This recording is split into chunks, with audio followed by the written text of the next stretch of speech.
So I want to introduce our speaker today. And as I said, Vanessa and I think we became friends about 2 years ago, and we've developed a really lovely friendship since we are fighting the cause every single day in our own ways. And she's a trauma and dialectical behavioral therapy trained psychotherapist. She's licensed in New York, New Jersey, Massachusetts. Yep. Florida, specializing in narcissistic abuse and cult abuse. She is the author of Narcissistic Abuse, a therapist's guide to identify, escaping, and healing from toxic and manipulative people. And she specializes in narcissistic abuse, cult abuse, coercive control, domestic violence, eating disorders, anxiety, depression, and all things trauma related, as well as a host of other issues. And so I have her wonderful book here. And so we're going to dive right in because she has her own take and her own language, the way she approaches this topic. So I know you guys are going to get so much out of it. So I'm so glad you're all here. And my first question always is, why did narcissism become your specialty, or mind control, or however you want to say Yeah, it? so I was in this abusive relationship. And all of that is really not why I do my work necessarily. It started that way because I realized that as a clinician, I was in this relationship and I didn't learn about NPD or personality disorders at university. So I thought I better sort of make noise about this, because if I didn't understand what it was, there was no way that the general public was going to understand this. So as a clinician, I thought I needed to really speak out. And I was noticing there weren't a lot of clinicians either that really understood this. I see it up now, which is very exciting. Like when you go to Psychology Today, now you see narcissistic abuse specialists here, there, and everywhere, which is phenomenal. But I remember when I first started, I put a post on LinkedIn about narcissistic abuse on like one of these collectives, and these therapists came at me and they were like, how can you say that? The narcissist really needs help too, and they deserved. I thought, oh shit. And now totally nothing. They don't come for me at all. So I think there was like a big pivot maybe in 2023 when gaslighting, the word of the year from Merriam-Webster. Yeah. I saw like people were now talking and using the vernacular and describing it in ways that they hadn't before. So thank God, because, imagine what it was like to deal with this, when there was no social media and you had no idea and people were really suffering. So I think we're all really kind of the lucky ones in a lot of ways. Well, two things I want to say to that. First of all, I think it's so important that, here you are, a clinician, having gone to school, right, as a licensed clinician, and it happened to you, first of all, and that there wasn't a lot of education about it. And the second thing I want to say is, yes, I can imagine being stuck with a narcissist and nobody talking about it. Yeah. And so I want you, though, to really explain and define through your lens, through your expertise, a narcissist. So I think the quintessential sort of fundamental basic things to me, and this is my take, and we all have our lanes in some ways, I think they are all addicts, right? So not every addict is a narcissist. I think every narcissist is an addict because they're addicted to attention. So it's not just that they have these other addictions like food, porn, money, drugs, shopping, gambling, video games. They are always addicted to attention because they don't feel much of anything. And so they're antagonistic to get this coveted supply, this coveted attention. So to me, addiction is like a top tier issue. The other is the lack of empathy. So they're kind of gathering this attention from you whilst not giving a shit about anything else. And will kind of bulldoze everything around them to get that. And so we see this with psychopaths like Dahmer or Bundy, where they like, gimme, feed me, whatever they're looking for. And who gives a shit about, what happens in the interim. So empathy being number two, I think probably manipulation three. So all of those things kind of the manipulation is used to gather the supply, and the empathy isn't there. So it's particularly dangerous. Yeah. Yeah. And it's, and of course nobody recognizes this when they're falling for this person, right? And you have in your book the calling card of the narcissist. Can you talk to us about that? Yes, I guess we all know them probably as being very charming, and they're love bombing. So they reel you in with all of these accolades, and you are my soulmate. You are the perfect lover, my best friend, and I'm going to do all of this future faking and make all of these promises. And then devaluing. So maybe they disappear. Maybe they're passive aggressive and you get confused. Why are you gone? Did I do something wrong? So we have that cycle of abuse that goes on, where there's the love bombing, the devalue, and then there's kind of a fallout, and it just repeats. And I think, with your book, which is so important, highlighting the trauma bond, because that is like the quicksand. You're just stuck now. So all of these tactics they use to manipulate you, all of these positive reinforcers, and then the removal of them through passive aggression or silent treatment. And it's very insidious. It's not necessarily this kind of overt punishment. It can be very, very slow moving. And I'm sure your clients are 30 and 40 years in these relationships, and they're like, aha, So they gaslight, they control, they cheat, they brag, they're superficial, they start the smear campaign, they project, they use the silent treatment, they triangulate.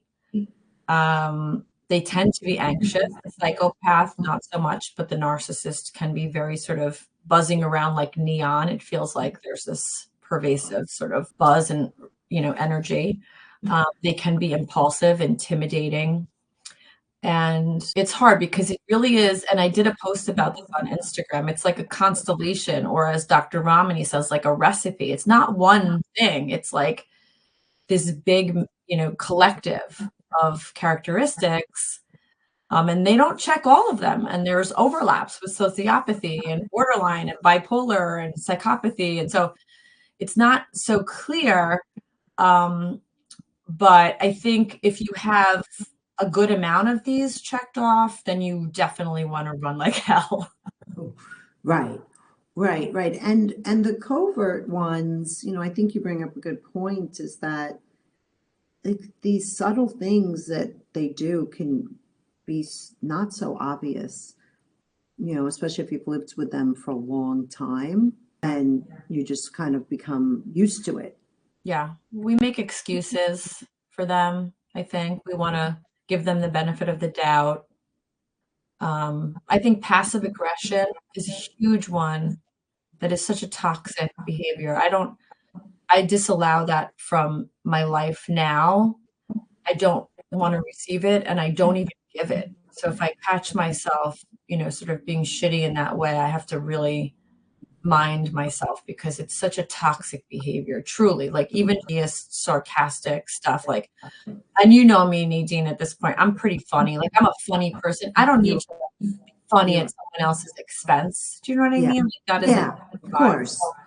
Yeah, because I think it's like a lot of people don't understand the taunting, right? That's different than like your sense of humor, where we'll giggle a lot, but that taunting, that sadistic taunting. Yeah, and I think that's it's like they're microdosing you on antagonism, right? So Dr. Ramani talks about this word, and I saw her at the psychotherapy symposium recently, and she was really highlighting this word, the antagonist, right? This sort of pervasive antagonist.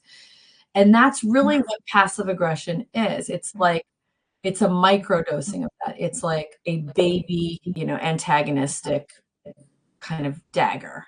Very subtle, but over time, it's like, all right, wise guy, you're giving me a message here. There's a signal that I'm less than, in your words, in your little innuendo, in your inference. And it's like, it really chips away, in small ways over time. And so passive aggression, I feel like we need to start talking about it more. We need to start understanding why it isn't a healthy characteristic. As a single woman, I see on the dating apps, there's all of these guys who are like, I'm fluent in sarcasm. I'm like, swipe left, see you later. Because I'm just like, I have, when you're evolved and just how toxic that can be over time, it is antagonistic. It sort of like makes you maybe you're going to start to fight. Maybe they're going to pull this sort of reactive thing from you. So I'm very sensitive to that. And I think we need to kind of be mindful about passive aggression as being kind of a glaringly red flag.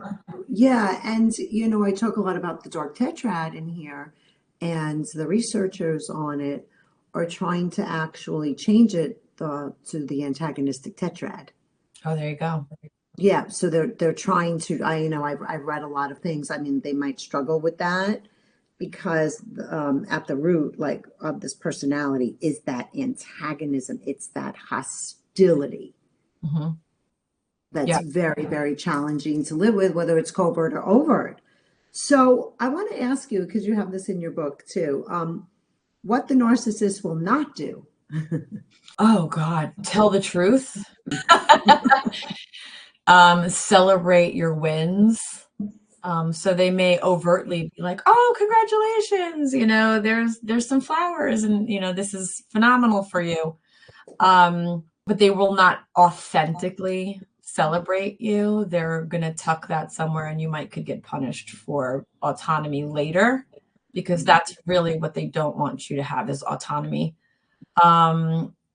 They will not make donations or be philanthropic without some kind of a transaction. They have to receive something in return. Oh God, I don't know how many are in there. I have to read my own books to remember. Oh, I have it. But I want to focus on what you said is so important. I love that. I mean, not that I love it, but it's such a succinct way to say it. Punishment for autonomy. I mean, and I always say, what do they want to do? They want to break our will, but I haven't heard it's punishment for autonomy, and that's huge. Yeah, and I think actually the remedy, people ask me, and I'm sure they ask you, Nadine, all the time, how do I keep them away from me? And I always say, you cannot. They are everywhere. But there is one thing that you can do, which is if you stay autonomous, if you stay connected to your passions, your friends, your finances, your hobbies, your family, your career, they will sort of organically disappear because they don't want to be around people that they cannot groom. So if you're not groomable and you're not going to fall in line, they will move on to someone else. So there is, a remedy, there is a solve, there is sort of this like kryptonite of sorts. And that's basically you staying sturdy in who you are. And if you need to work with a therapist to develop a sense of sturdiness and get your self-esteem and build mastery around all of those things, I think that's tremendous, because that's really the remedy. They are not interested in those that they cannot control. Yeah. Yeah. So you say they will not be faithful, trustworthy, or loyal. You say they will not be satiated. You already said this. They will not help others without an agenda. They will not have transforming insight into who they are. Can you say a little bit more about that? They are not going to be looking within. This idea of them being vulnerable or being accountable it's built in logic, and they're living in a delusional world. They're not interested in being authentic. They're not interested in connection, real connection. They see this potentially as a weakness of sorts. Like for me to do that, that's like almost for like wussies. I'm not going to be doing that. They tend to be one-upmen, so they're not interested in that authentic connection. So the idea of being insightful and digging deep, I forget the word for it. You'll tell me. Is it ego dystonic? I forget which one it is. It's ego dystonic for them to have insight. Right. So there's they're not able to look within. I think, there's plenty of theories around whether it's they were born this way, whether it's nurture. But the idea of them having insight, I don't even know that they really know much about who they even are. So they're not really interested in this. So I don't see any of the narcissists that come into my practice. I don't see them as being authentically interested in that. They're very interested in goals, in an agenda of exploiting others or managing optics. It's never an inward look. I don't know that they're capable of this. Yeah, I don't know. I mean, the research shows that they're not. They don't. All the deficiencies in their brain, I think, do that to them. And then you said the autonomy. They will not have follow through. They will not be cooperative, and they will not put other people first. Yeah. That's, I think that's a really good one. Dr. Peter Salerno talks about the collaboration, how they have a deficit and they can't collaborate. Yes. Yep. Yeah, because there's a collaborative part of the brain. Yeah, we had him on here, and he was schooling us all on. I really like him. I like his approach. I think it's a little rogue. He talks a lot about the nature piece, which I tend to be in that camp, actually. Yeah. So I found his book to be really easy to read. I think I read it in a day. Yeah. He's a little rogue, but he's right, because it's all based in science, and so it's good that he's doing that.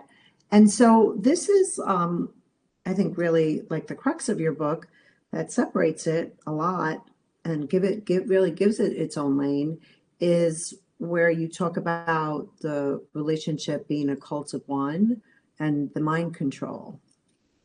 Yeah, that is I had that aha moment when I was talking with Mark from the Nexium cult, and he was describing Keith Raniere to me.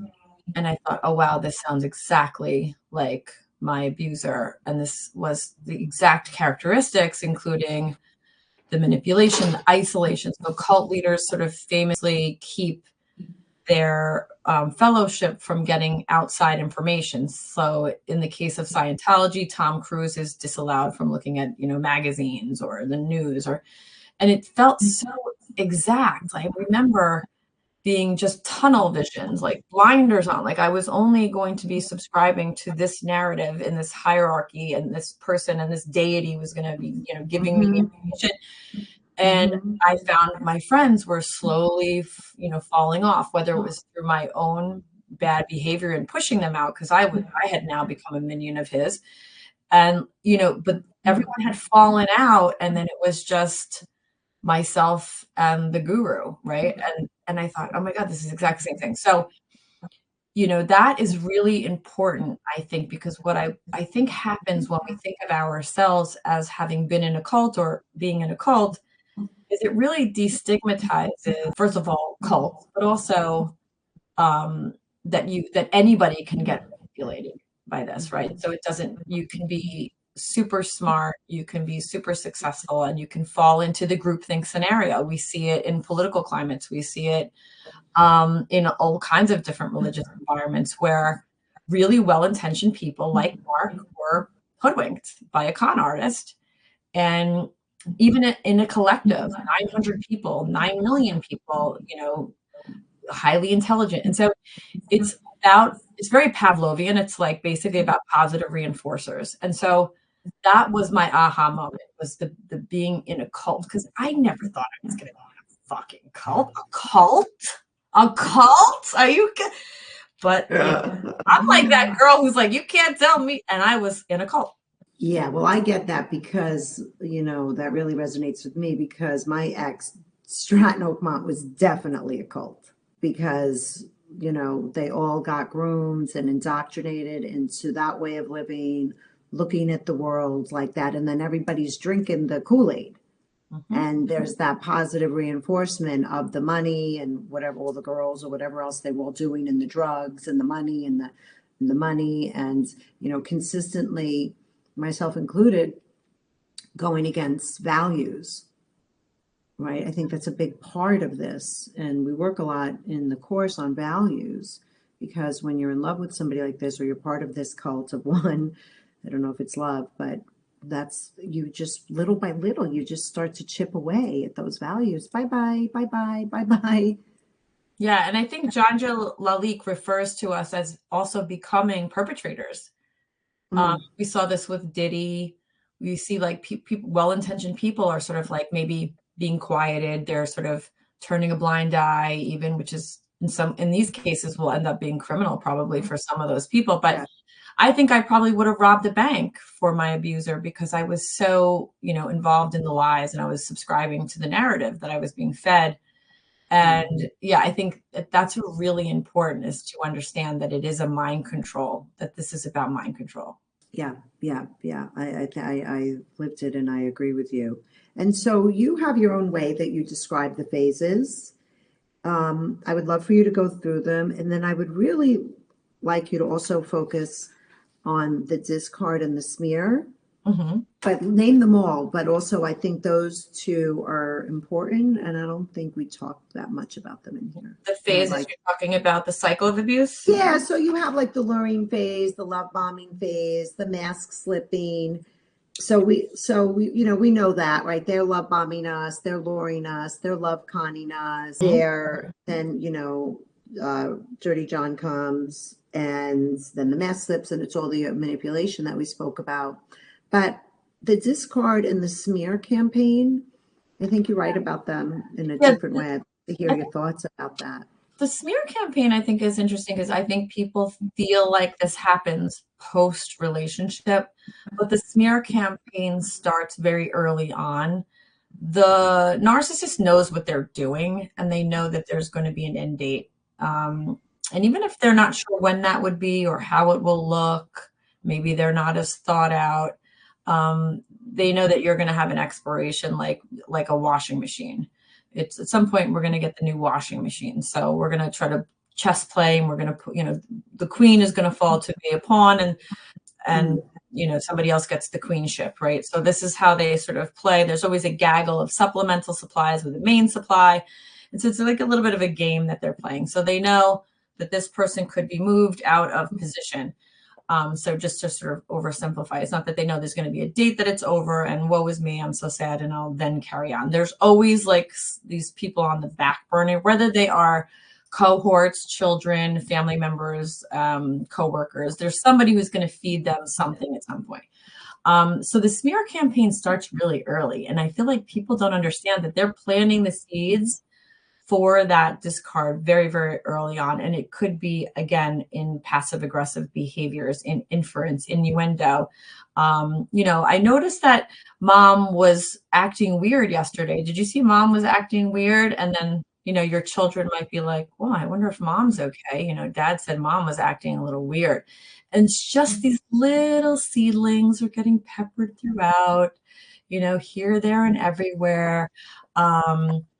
Maybe with friends, they might push your buttons out to dinner, and then you might react, and they'll, give a little bit of a glare, like, you think Vanessa's okay? Did you notice that? So they're doing all of this to set you up for, they'll be either the victim of you, or you're crazy, or, you're this cheating drug addict, whatever their narrative is going to be, whatever that sort of end game is. But those things are happening very early on. They are not just showing up post separation. So I think people don't realize that they're, all the time that you're trying to sell your partner to your friends. Oh, he's great. He's great. Your partner is doing the exact opposite, and that you're kind of sleeping with the enemy in a lot of these cases, because they're creating a false narrative about you. And then these seedlings turn into trees in the end, unfortunately, and they tend to work because, as you know, the narcissist is very charming, and the courts are going to do nothing to support you because they're sort of systemic abuse right there. But that's what I think is a big misnomer. People think that it happens after you break up. It doesn't. Yeah, right. No, I love how you say that, because, there's that manipulative Machiavellian piece, right? That's very strategic. That's not the impulsive part of them. Mm-hmm. And dropping those little seeds, and all the examples you gave were really, really good. And I always say, like you say, there have like people in the back, right? It's like a conveyor belt. You're next. You're next. Come on, you're next, right? It's wild to see how that occurs. Because when somebody's an object to you and not actually a person with a heart and a soul and a mind, it's easy to discard them. And I didn't really write, I think, enough about discard in my book. I just didn't cover it enough. And lately I've worked with so many women and just seen the incredible pain of the discard, and just how painful it is to, I guess, have tolerated all this and then just be, and it's still not be enough, right? It's still not be enough. Right. It reminds me of like in Harry Potter, there were those Dementors and they would suck all of your energy out. And like the narcissist pulls you till you're fully depleted, and then you free fall into like nowhere land, like your essence is gone and the bones of your like being are just careening towards nowhere land, and it feels that way, and then you have to climb out of that. And so there's like a disembodiment that like it's very, very horrifying. And then you have to not only process that everything you thought was a lie, but then you have to process that this is really hard for people, that there are bad people out there. So it's not just your partner. Then you have to realize like, wait, there's people like this, right? It's sort of like the anti-Sesame Street, where you're like that moment of like everything I feel, right? Like the Huggies commercials of it all, and people will be good and all. Like, listen, I'm a New York social worker. Like for so long, I was like, everybody can be rehabilitated. You know what I mean? Like that's what New York social workers do. Like raging liberal New York social worker, like we're gonna fix everything. Then after this, I was like, I'm gonna get 6 guns. Like these people are nuts. You know what I mean? So the idea is like, it's just so frightening that discard is not just what happens to you. Then you have to manage all of the healing, but then manage like this horror that people are actually capable of purposely harming others, right? Yeah. Yeah, that's a big, when you don't see the world through a prey predator lens, it can be very hard to wrap your head around that. And yeah, I mean, I think I finally get it, but like you say, it was a hard thing. So then, I mean, why do we stay? I think the duplicitousness of the cognitive dissonance, those competing thoughts between, is this person the Jekyll or the Hyde, is impossible to manage, because that core understanding that people are like inherently good is always there. Societally, we have this idea that people can be good, and so it's like flipping everything you imagine to be true on its head to think that maybe this person really is bad. And we stay for money, and we stay for sex, and we stay for not wanting to be outnumbered and losing family members that love this person, or business opportunities. I mean, there's so many reasons people stay, and as a clinician, I'm sure you see that you can't really tell people, and people have kids together and they stay for a variety of different reasons that we always honor. But the way I always think about it is like, and I do this with triathlon training, when I'm training for a triathlon, I'm always envisioning the finish line. So the finish line is coming with or without me there, right? So when I do Ironman, I always picture they're going to say, Vanessa Reiser, you are an Ironman. And I'm like, I watch the videos, and I'm imagining that finish line. And that day, whether it's a year from now, 2 years from now, graduation from college, these kinds of goals that you set for yourself, that day is coming with or without you. So I always say to people, if you picture like the ghost of Christmas future, and you picture this time next year, you can have the same exact thing happening to you. They don't change. Or you can go through absolute hell, because you will go through hell. You will go through hell. There's no denying that. But you will have a finish line, and that finish line is maybe includes you're taking a warm bath with a puppy and a glass of wine, and you can finally breathe, like this kind of stuff. Like, so you have to kind of understand that you are going to free fall. And that's what's so scary for people. And I honor that. But if you don't do it, you're just going to go through the same static existence for the rest of your time with your abusive partner. Yeah, that's the truth. And no, we don't judge. And we know that it has to be in your time, in your way. And I always say that, I went to my poor therapist's office every single Monday at 1 p.m., like Pavlov's dog, for 8 years. And the things that woman listened to, and she had so much patience for me. And just one day, right, you're ready. And you talk about, and you have this like also creating an exit strategy, and you have stages too for that. Yeah, I think Yeah. you Yeah. have to, as therapists in this space, we tell clients things like hide money. It's not generally like a normal thing for a therapist to tell you to steal money from your partner, but we do, like hide, precious belongings and really get savvy about how to protect yourself financially. They will destroy everything around you because their egos mostly cannot handle that you could get out of there. So it's all out war. And so you want to really prepare. You never want to tell the narcissist, I'm leaving you. You have to, be very strategic on your exit. And you really want to lay that groundwork for as long as you can. Generally, they will pick up on this, though, and start to poke and fish around and stuff. So you're not going to have too much time to play these games, but you do want to think ahead. You want to get a good therapist who understands this. You want to get a good attorney. I'm very, very specific about how you select attorneys because I think you have to find somebody who is somewhat narcissistic themselves, because then they will want to fight, because you can't negotiate with these people. Again, there's no collaborating, as Dr. Peter Solano says. So sometimes they'll play that game to sort of kick the can, but generally you're not going to see mediation. And everybody's different. Sometimes you'll hear these stories where it works, and that's great. But generally, this is going to be a fight to win. That will include potentially the exploitation of your children. So you have to kind of get the reason why the therapist is so important is because they can put language on paper that supports you in a way that nobody else can, that is credentialed. So they can do a biopsychosocial, or they can do a report, and they can use the language that protects you and insulates you from otherwise being victimized, because the family court system is just a horror. It's just an absolute horror.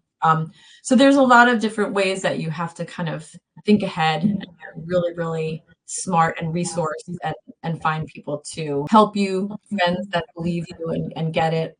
But there's a ton of things that you can do to protect yourself.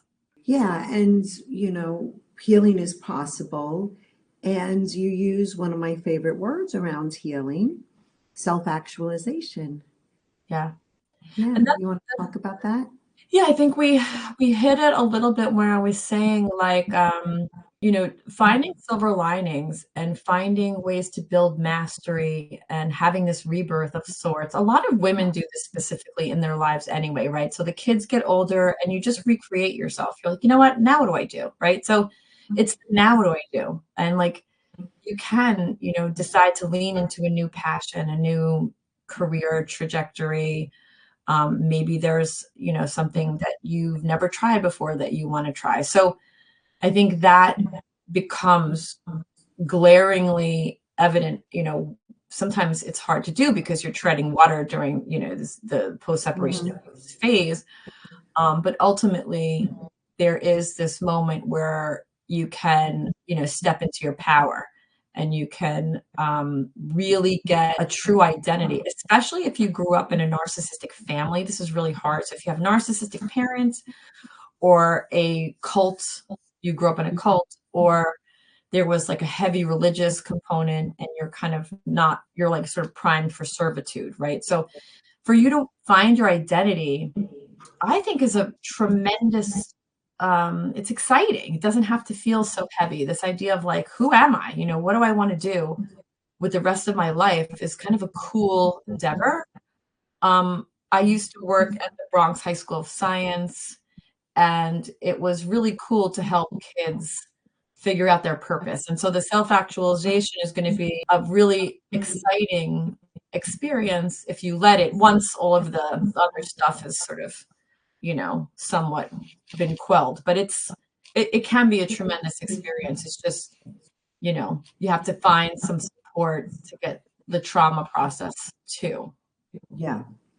Yeah. Often I'll say the wolf was my Buddha. And the reason I say that is because the pain of that relationship was unlike anything I had ever experienced. that it forced me to turn so deep inside. In a way, I probably wouldn't have done it. I probably just would have been skipping through life. I mean, I don't know. I'm kind of a seeker, but I do think that, and nobody wants to do that. And I'm not like doing toxic positivity here, because I don't want to do that either. But it can really, the brain and body grow from threat and trauma, unfortunately or fortunately. So we have that to look forward to. But I know when you're in the muck and mire, as you were saying, and there's post-separation abuse, and if you're dealing with the court and you got a crazy ex and kids and finances, that can sound kind of like Pollyanna-ish maybe. But I know it's true, and it's true. And if you can survive this and get resourced after this, you really can reach your potential. And I think that's such a nice word to describe it all. Yeah. I like that word. I think when you do sort of stop free falling and you get your legs back and you sort of look around and you realize, wow, I did lose a lot of friends, but I have, these 3 friends that stood by me. There's a silver lining there. And I have this, and I was able to maintain this, and this is such a silver lining. And then the silver linings are just like, oh, wow, silver linings everywhere, because you feel so grateful because it was so scary. That free fall, that you're just like, oh my God, I made it out alive. I'm okay. Somehow this is going to be okay. And so everything feels just gratitude and silver lining. And I remember when Mark and I started talking, Mark Vicente from the Nexium cult, and he was giving me feedback, and we were sort of collaborating. And I told him, you are one of my silver linings. And I think the reason for that is, well, there's plenty of reasons for it, but I see him he's in a very specific role, which is he was a man victimized by a narcissist. He was an exploiter. So he was the one who was like pulling everyone into the cult. So the level of shame that he must carry of being like the minion numero uno, and then to go out and speak out against it. And so I see him as a beacon of sorts for him to do this work. It's really, really important work that he's doing. But I see that in a lot of ways. I see that with you, Nadine. I see that with so many other people that are sort of shining the light, like walk towards the light, it's going to be okay. And there's tons of people out there that are silver linings. And I think it's such a great positive space to be in when you can sort of partner with these people and spend time with them and get to know that you're not alone and you're not crazy.